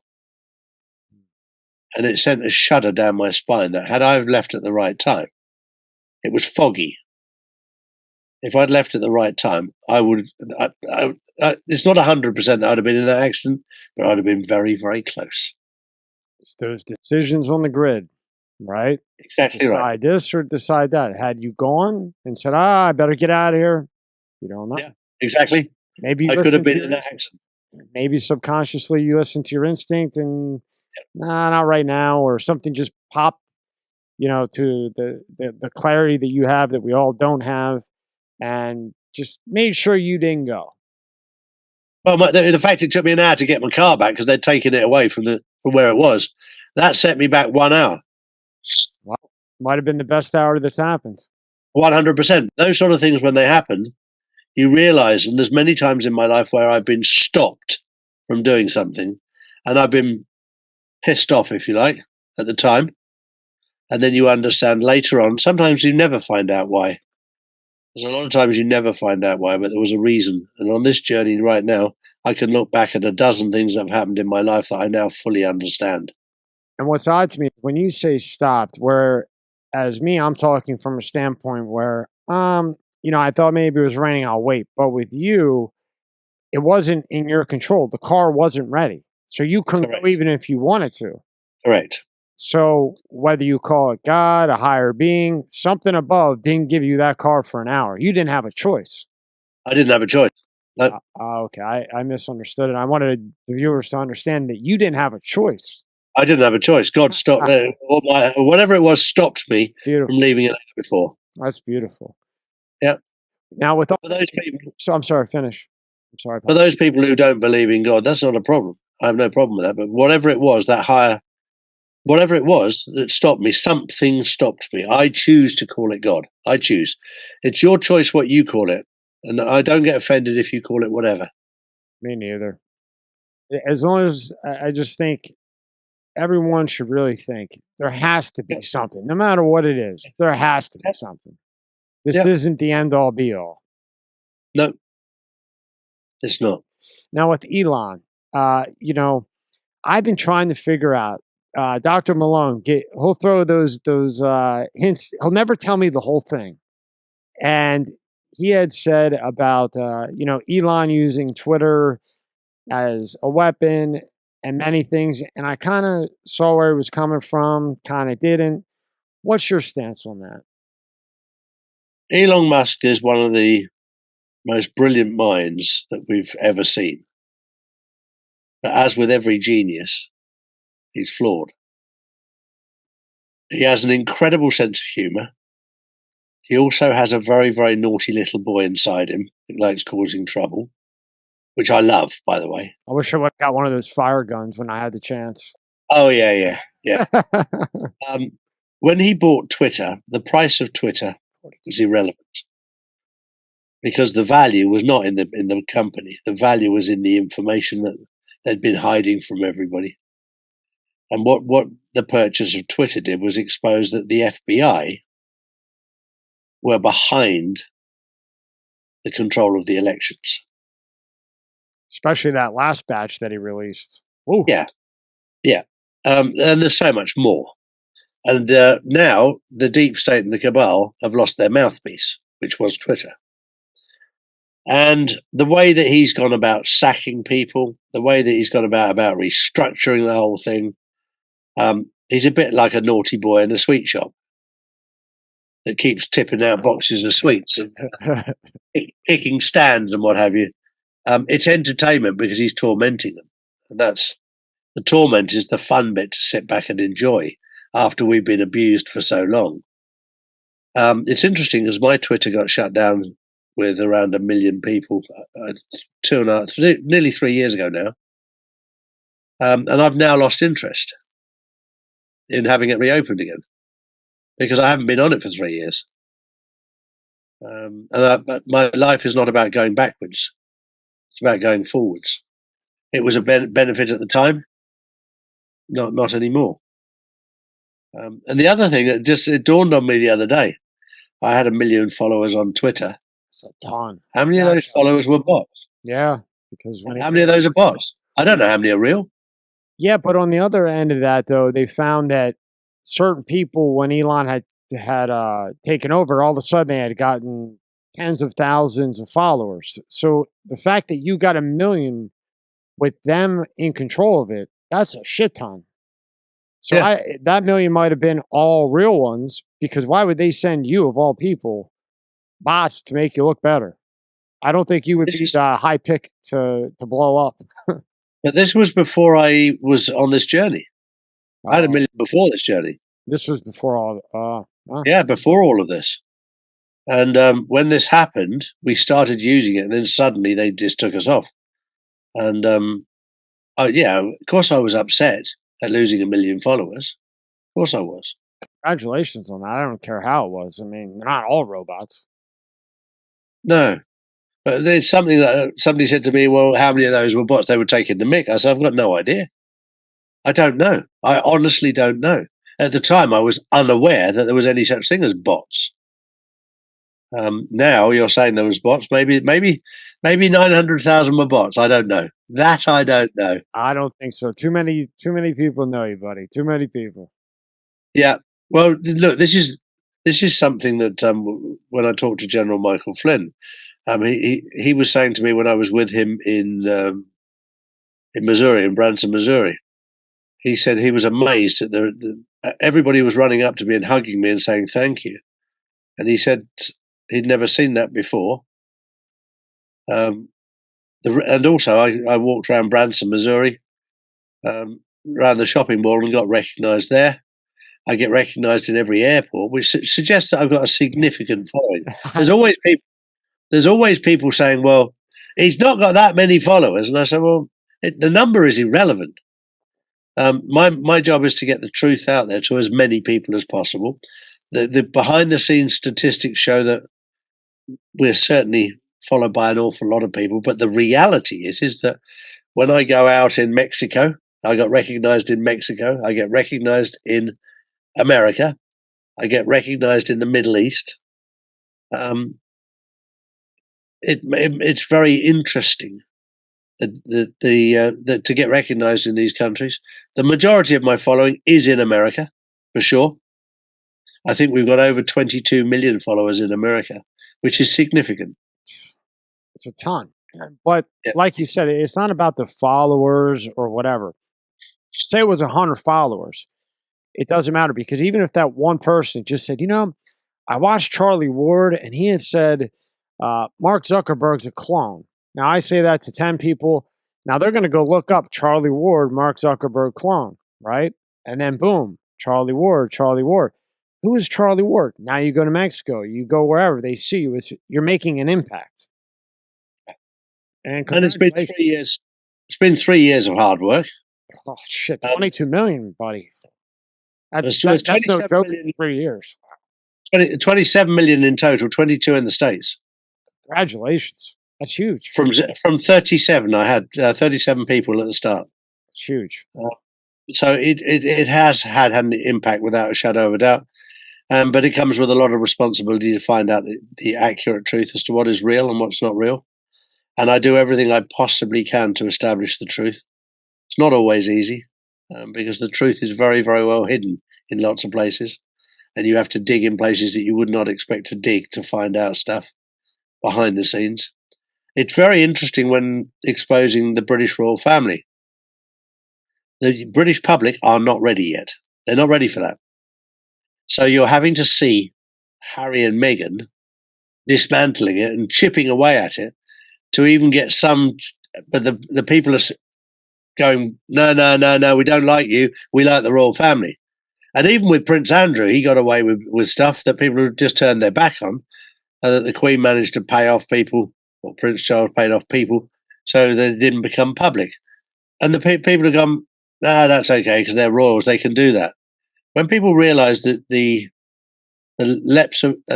depths of depravity that those people have been to, I'm shocked. And I've said this openly, that right at the start of this journey, I was a person that respected the British royal family. I loved the Queen. I loved the monarchy. I thought it was brilliant. That's what I thought. Until I started to do some proper research into them. And then I found out it was a very, very different family from what was being portrayed by the media, the government, and everyone else. And it was nothing like. They're portrayed beautifully by the media. They're portrayed by the media like they're a god. I've never seen anything like it. They'll go 3 days full here on all coverage of it. Yep. 3 full days. Yep.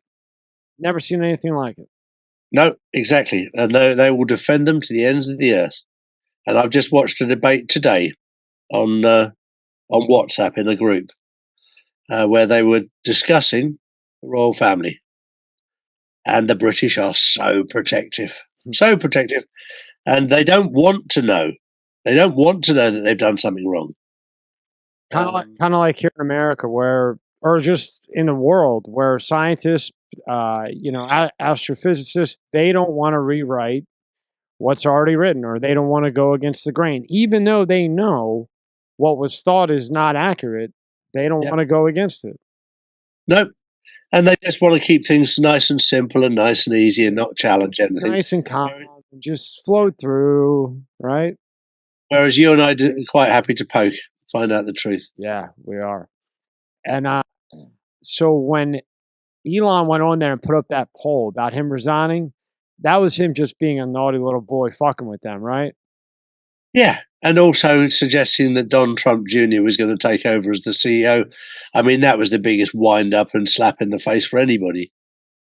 I mean, he's going to, I think he gives it to Jack Dorsey, don't you? Run it. I don't know. But one thing's for sure. Donald Trump Jr. I didn't even know that one. Oh, he's just a naughty, naughty little boy that likes winding people up. I mean, he's the sort of guy that would announce that Donald Trump was going to buy Facebook just to see the reaction. Just to see the reaction.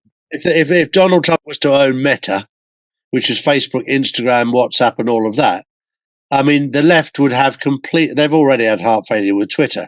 Can you imagine if Twitter was owned by Elon Musk, and then Trump bought out Meta? You just go, the left would be in such meltdown. I mean, that would be divine comedy. How about the NFTs that Trump came out with? Those are cool. Those are cool. He's got balls, man. He's got kahunas.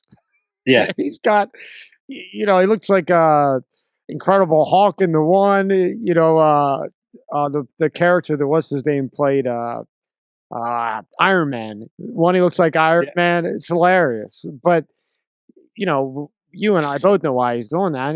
He's getting in with the younger generation that's in that NFT. How do you get to make an NFT? Yeah. Make a cool ass NFT. Yeah. Oh, he's tormenting the bad guys, something rotten right now. And we're seeing it play out in real time. For me, I'm just enjoying it every single day. This particular week between Christmas and New Year, there's so much going on behind the scenes. I mean, they're working flat out. If you think this is a holiday, it might be for the public out there. But the amount of work that's going on behind the scenes is unbelievable. How many times do you think the delete button was hit in the last 72 hours? How much was the? I said, how many times do you think the delete button has been hit in the last 72 hours?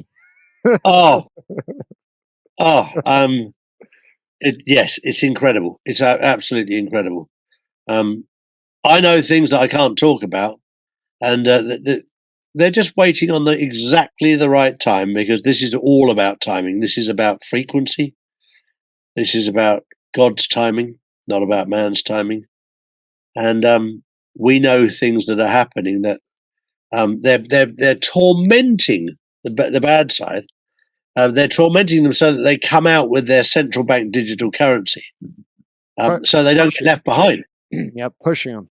Pushing Pushing. Yep, good strategy. Yeah, it is. And they're exposing themselves like you'd never ever know, and they don't know what to do because they're now between a rock and a hard place. And of course, they've lost half the world already. So their CBDC will only work in England and Europe, Europe and America. Sorry, and of course, when you've got the bulk of the population gone gold backed, people will have a choice in the UK and in Europe and in America. Do you want to have a central bank digital currency where they control your life, and you can't do this, you can't do that, you can't do the other, or would you like to be involved in the quantum financial system where you have total control over your life and your finances and everything else? I'll take choice C. Exactly right, and we're gonna see that all play out, and they're going to try and make out that their central bank digital currency is here to save the planet, and we're going to give you this, and we're going to give you that. Give. Don't go to work. Here you go. Fuck, they're going to give away so much stuff. Yeah. Some people will fall for it. People will fall because these people they've done no research, and suddenly they'll be trapped in the slavery system. And because of quantum consciousness, you can actually have a parallel universe where some people are trapped and some people are free. Absolutely. And those people that are free will be free forever, and those people who will be trapped forever. And I think what Dr. Malone was saying, because I brought that up that he had said that, I think he was thinking more in terms of if Elon runs Twitter and it becomes the top social media platform, then Elon has the electric car. Okay, he's got that. Then he's got the rocket that goes up, comes back, lands at the same spot. You can use it. The rocket that can get to Mars. Then he's curing, diseases that can never be cured before. Then he puts the chip in your head that makes your brain, you're basically half bionic, half human. Now, if one man controls the biggest social media platform, one man controls the chip in your brain, one man has the rocket, this, that, the other. I think what Dr. Malone, because like I said, he'll just throw daggers at me, that the possibility that one man having all of that's a lot to have. And then that goes back to what you said with the little bit of naughty in Elon, and then anybody in general to have that much. That's a scary thing. It is, but this has been their plan because if you go to Noah Harari, who says that God is dead and we're now God. Now? That's what they believe. This is the new world order, the World Economic Forums. They believe that God is dead and finished, and they're going to be God now, and they're going to control everything. That's what they believe. These people are deluded, but this is what they believe. Yuval Noah Harari believes that God is dead, and now he's the right to control the world, and the elite, as he calls them, can chip everybody and control everybody because people are stupid and they haven't got a clue what they're doing, so they need to be controlled by the elites. So it's basically enslavement, it's communism, that's how they want it. And this is what it wasn't due to come into 2030. But because of Operation Warp Speed, they're being rushed through it, so they're exposing themselves, and people are waking up to the truth. But Yuval Noah Harari is the Antichrist. He's the devil incarnate. He's an evil person that is working for the deep state and the cabal. He's their little mouthpiece. And if people don't wake up when they hear what he's talking about, and the question comes as a very simple question. It's your choice. It's not mine. It's your choice. Do you want to be controlled by God or controlled by the so-say global elitists? Some people out there will want to be controlled by the global elitists. That's your choice. I'm not going to push you any which way. I'm just going to give you the choice as to whether you want to be in control of your own life, your own destiny, or whether you want to be a slave to the system. And that is exactly what you'll be. And the one thing I'll say to the audience that's watching here now, they've taken away the fence. So there's nowhere to sit. And so you have a choice. You either hop on the side of taking control of your life, on the side of God, or by default, you will fall on the other side. You won't fall by default on the good side. I don't think if you use your brain, that's a tough choice, Dr. Ward. It's not, but so many people are complacent. They live in their happy bubble and they don't do anything. It's that bubble. For those people, you'll live in a world and life of regret that you didn't take the opportunity when the opportunity was there. The whole situation with the border, do you think that's all just to let the border open to have more votes so that they can have more votes for the left? Do you think This is the basis? 100%. This is all done to wake people up. Anybody with an ounce of common sense, just an ounce, and you don't need a ton, you just need an ounce, to realize that when you let people across your borders, like is happening in America, like is happening in England, all these people coming in that are coming in illegally, it comes with problems. What's England doing about it? Nothing. Nothing. I never hear anything about it. They're putting them in 4-star hotels.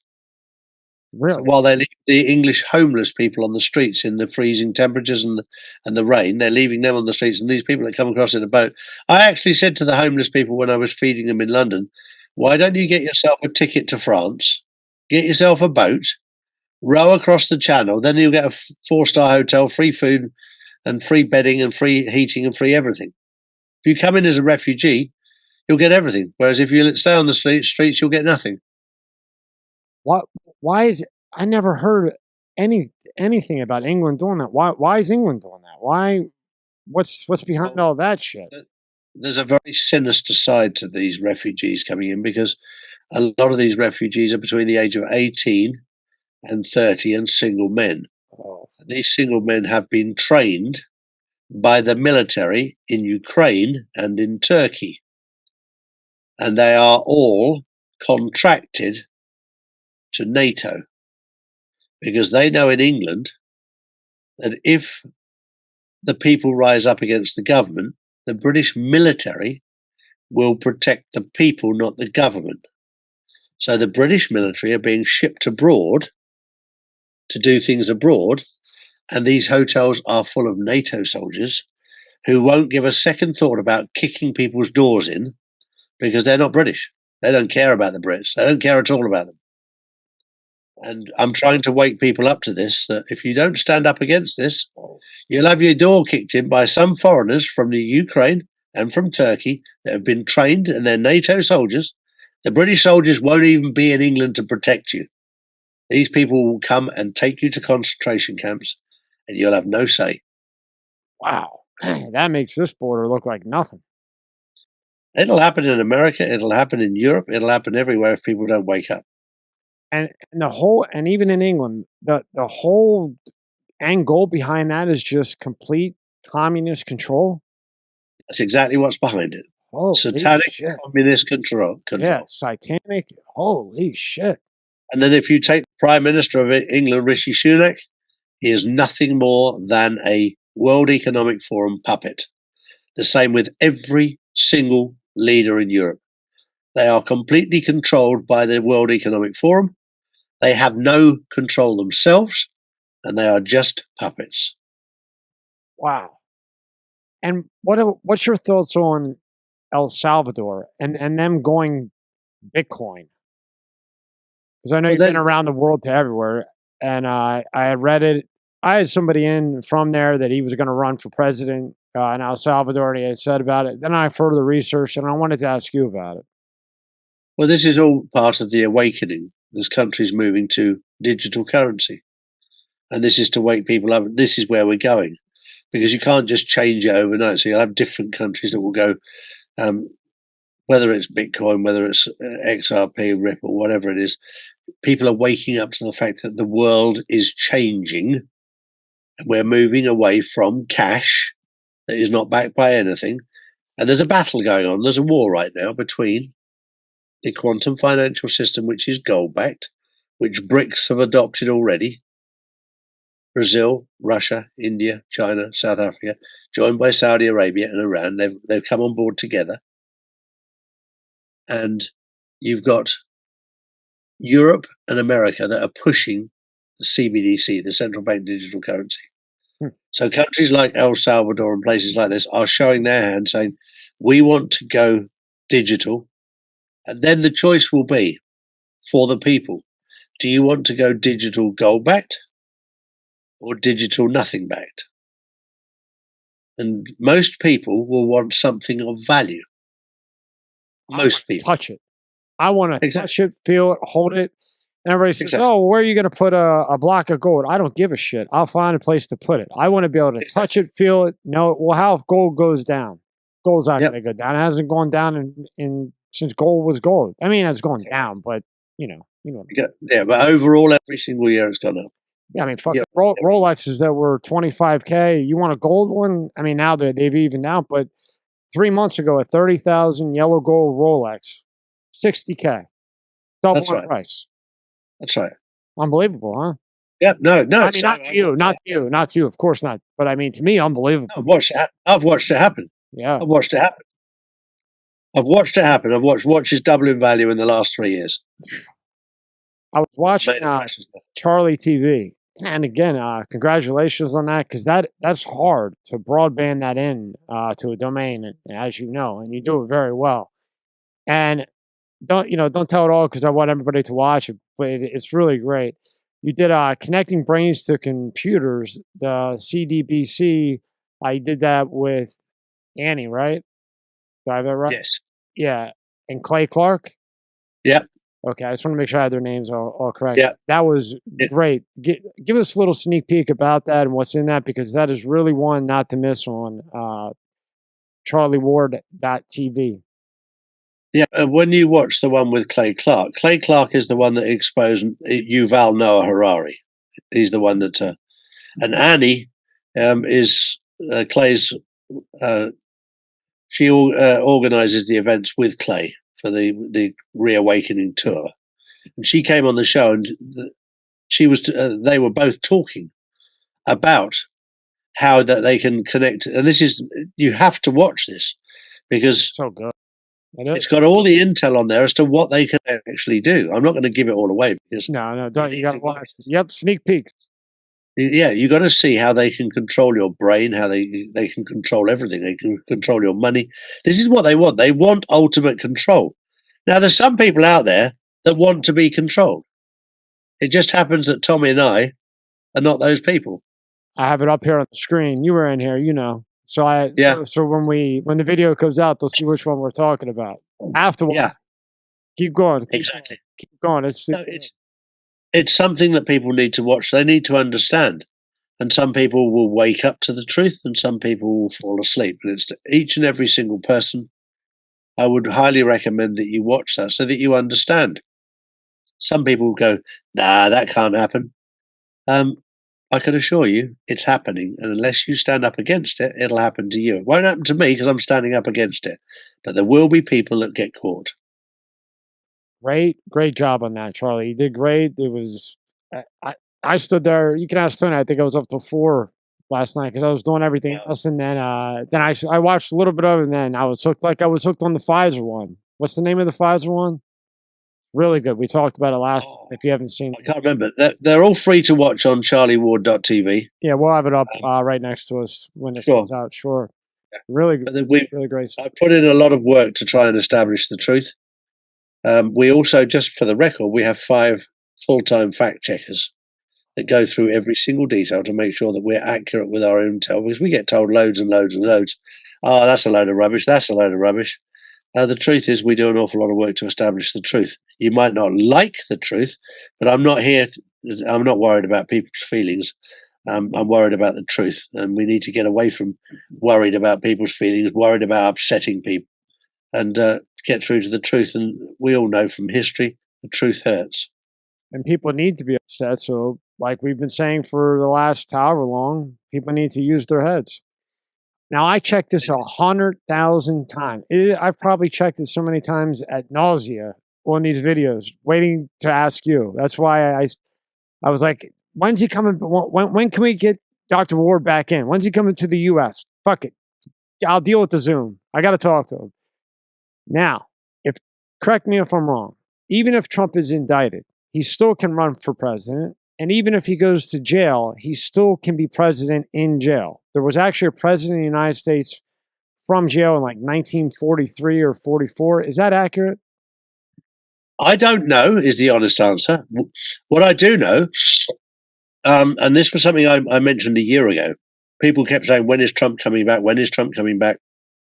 Just remember that Trump is currently the commander-in-chief, currently.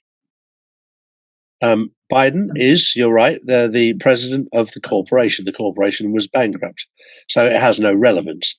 Biden has never, ever taken any orders from the Pentagon. He's never had any information from the Pentagon. He was dealt with a long time ago. Will Trump ever be back in office? I don't know. With the new government, there won't be Democrats, there won't be Republicans. So the year of 2023 will be very interesting as it unfolds to see who does what. At the moment, they're working out who's going to be the speaker.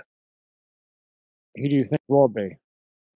Well, I think they'll talk about lots and lots and lots of different people, and it wouldn't surprise me at all if it suddenly, at the very last minute, it became Donald Trump.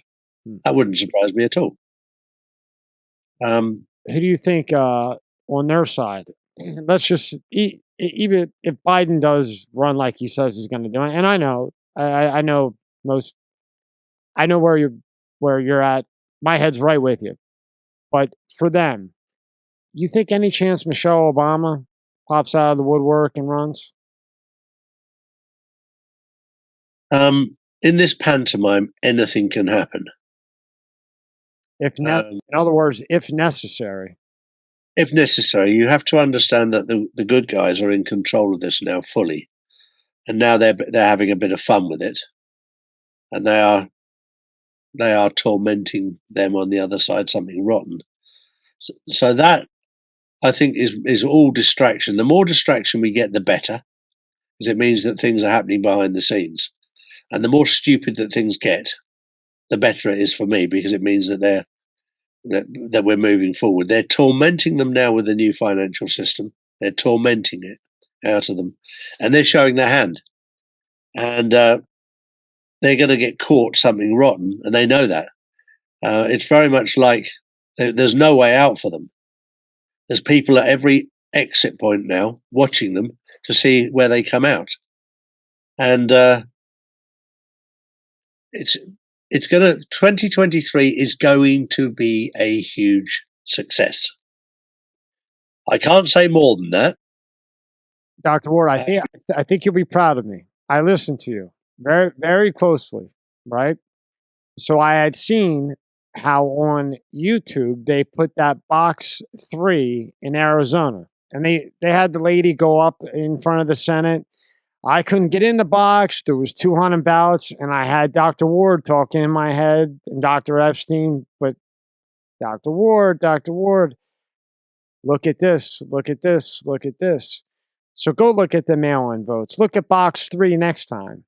So while you're looking at mail-in and box 3, we're coming around on the left side with no corner, and we're going to come do our thing. Yeah, exactly right. Proud of and that's where we're proud of me? Come on. Yeah, exactly right. exactly right. Yeah. The distractions, it's the art of war. The art of war, and where the amount of distractions is incredible. But we're in a good place, Tommy. But people cannot relax. They cannot sit back, and people need to stand up and fight. The warriors have done the hard work. Now those that are behind the scenes need to continue their fight and not sit down. We need all of the support. And as General Michael Flynn said, people need to know they can't just sit there and do nothing. If they do nothing, they'll get left behind. You and I won't get left behind, but we'll be through. But we want to take as many with us as we can. But those people who don't listen will be left behind. And there's nothing we can do for you. At the moment, there's something we can do for you. We can tell you to stand up and fight. And if you stand up and fight, you will choose your own future, and your future will be amazing, absolutely amazing. And if you don't, you will get left behind and you will be enslaved. It's your choice. I'm not going to force you. I'm just going to say to you, it's your choice. If you want to remain enslaved for the rest of your life, Sit on your backside. If you want to have a bright future where you're in control of your life, stand up and fight for it. And doesn't that go back to the saying that we've all heard since we were kids? You are who you are around. So when you talk about those who are left behind, there's only so much we can do. And once that time's up, if we stick around those, then we get left behind too. Yeah. And we're not going to hang around those people. No. And because all they'll do is complain about why they got left behind, and they'll all complain to each other. It's funny that the principle of that has been said for a century, right? You are who you're around forever and ever and ever. And here's probably the most, in this civilization, the most important time to listen to that. Yep, totally. Last thing, because the rest I want to talk in person with you. Even if I got to send you a private jet, or I don't know, take a loan out to get your ass here. What do you do about big pharma? That's a big one. What do you do about them? Well, thank God for the honest medical professionals out there who've exposed the truth. Can you believe they're still pushing down that booster shit? They still have commercials. Yeah, I can. I can believe it. And people are still going. These people are arrogant. The guy who made it said no one on this planet should take it, and people are still going. Yeah. I think for anybody that's starting out on this journey and who doesn't know what's going on, the first thing that people need to understand is it was made illegal to find a cure for cancer 60, 70 years ago, and put into law that if anybody found a cure for cancer, it carried a mandatory death sentence. And I think that's a very good starting point, because people will then ask the question, why would they do that? And then when you look at why they banned cannabis, and then you find that within cannabis, you've got THC and CBD, which help remove cancerous cells. So why would they have banned that? And it's a natural product. There are many different aspects. I did a show 2 years ago talking about the powers of a lemon. That if you take a lemon and put it into the freezer overnight, and it's not got wax on it, and you grate off the skin and put it on a salad, it's 400 times more powerful than chemotherapy, and it's got no side effects if you've got cancer. Wow. And it's that simple. And then you find out, then it gets naughty, Tommy. It gets naughty. Bill Gates tried to patent the lemon. Of course you would. Of course you would. Of course he failed, because it's obviously natural. That tells you how evil these people really are.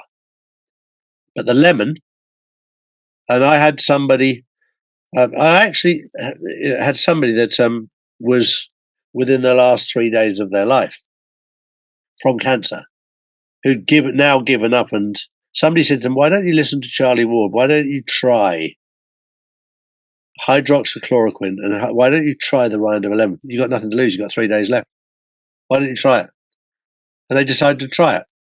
And after 5 weeks, they were still alive. And after 5 months, there was no sign of cancer. So let me get this right. So you take a lemon, just that you put it in the freezer and freeze it. Yeah, you put it in overnight. Put it in overnight. It's very important that the lemon is not covered in wax, because a lot of these ones that are shipped all over the world are covered in wax. So wash it off, rub it, all that. You want to make sure you get a natural lemon from an organic place, or pick them off a tree. If you live anywhere near where they're growing, just go and get one off a tree. Put them in the freezer, and then in the morning, grate with a cheese grater the side of the lemon. And you put the rind of a lemon on a salad. In this particular person's case, they were so desperate they forgot the salad and just ate the rinds of a lemon. Hey. The difference is they're still alive. And we all know that the lemon is one of the best ways of cleaning things. We know that. And vinegar too, white vinegar. Exactly. We just didn't know how good. And that person is now alive and no longer with cancer. Congratulations to you and him. or her? I'm about to do a show with Dr. Anders Kalka, who's a very good friend. I love him to death. He's an amazing man.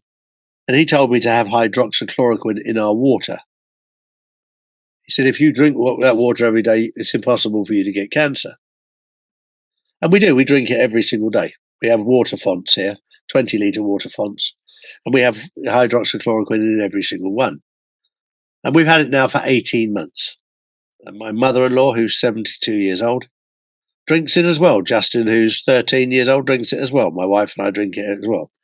Mother-in-law goes back down to Bulgaria, where her family now live, in the summer, and goes to see the doctor because she has a lump under her breast. And the doctor says, you've got cancer. So they take her into hospital and they open up underneath her breast. And inside, the size of a baseball, is a black ball that is completely detached from her body.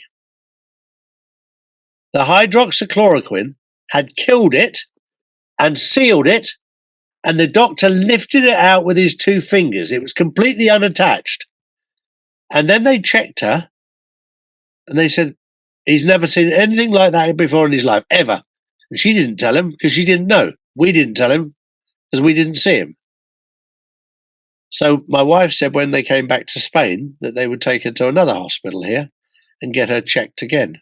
They checked her again, and they said there's absolutely no sign of any cancer in your body at all. And it detected the ball first time round, and the doctor literally lifted it out with his fingers, completely detached after 1.5 years of drinking hydroxychloroquine water. Now, how do you get that water? How do you get that?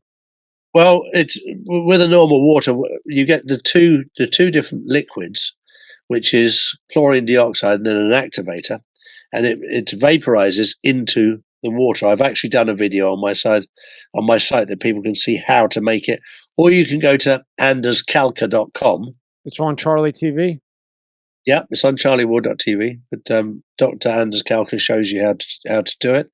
And if you can't afford to go and get the liquid, which is not a lot, it's about $10, you can always get 3 skins of a grapefruit and 4 skins of a lemon, and then boil them for 3 hours. And that liquid is hydroxychloroquine in its rawest form. It doesn't taste very nice, but you add it to water. And it takes quite a while that way. But I make it within 24 hours with the liquids, and you can see how to do it on my show. And we put it into the water, and we just drink it as a day-to-day. You don't even notice it's in there. But what it does do is it puts your body in an alkaline state. It cleans it all up, and it stops these things growing. It's ever so simple. It's not rocket science. Wow. And we decided to be the puppets that Dr. Anders Kalka recommended, and it's proved to be incredibly successful. And going back to Big Pharma, 2 things. They used to have a drug called Cytomel T3 here in the U.S., which they would put a needle in an owl. It was kind of a rare owl. Say 1 in 10,000 owls died, but it would provide, I don't know, I think 250,000 doses per owl of T3, which is your thyroid, your metabolism, owl, human. You could all you needed was 20 mcgs if you had an underactive thyroid or overactive thyroid, meaning, you could eat stones all day and gain weight. Well, Big Pharma realized, oh shit, this works a little bit too good. So we need to ban it because of animal rights, because we're killing 1 owl for 100,000 humans. So now we're going to make this thing called Synthroid, which is T4. And now if you have a thyroid issue, we're going to give you Synthroid, where you need 400 mcgs of man-made bullshit. And they did the same thing with the flu top. A flu top comes from that same owl. The head goes around. If you needed rotator cuff surgery, because in 04 and 05, you could get it. And my friends would get a motorcycle accident. You don't need surgery, shoot this. And you could site inject it because it has that lubricant, and it would regenerate the ligaments, the cartilage, everything. Owl to human. Oh, geez. Well, we can't give drugs to get everybody addicted to. So if this one shot works that's from an animal, So we have to ban that again too, because you're killing, one owl. And, now we can't do rotator cuff surgery, Tommy John surgery, give you painkillers so you get addicted, more painkillers, and then a bunch of shit to get off of it. Now you have cancer. Now, you know how it goes. And that just pertains back to what you had said with other drugs that are out there that you could look up easily that they completely banned for no reason, that worked unbelievably well, but they needed to keep their agenda. Hydroxychloroquine, ivermectin, exactly that. Same thing. Banned because they knew immediately that it stopped everything to do with COVID immediately within 2 days. So they had to ban it. And they banned it 4 years ago. Really?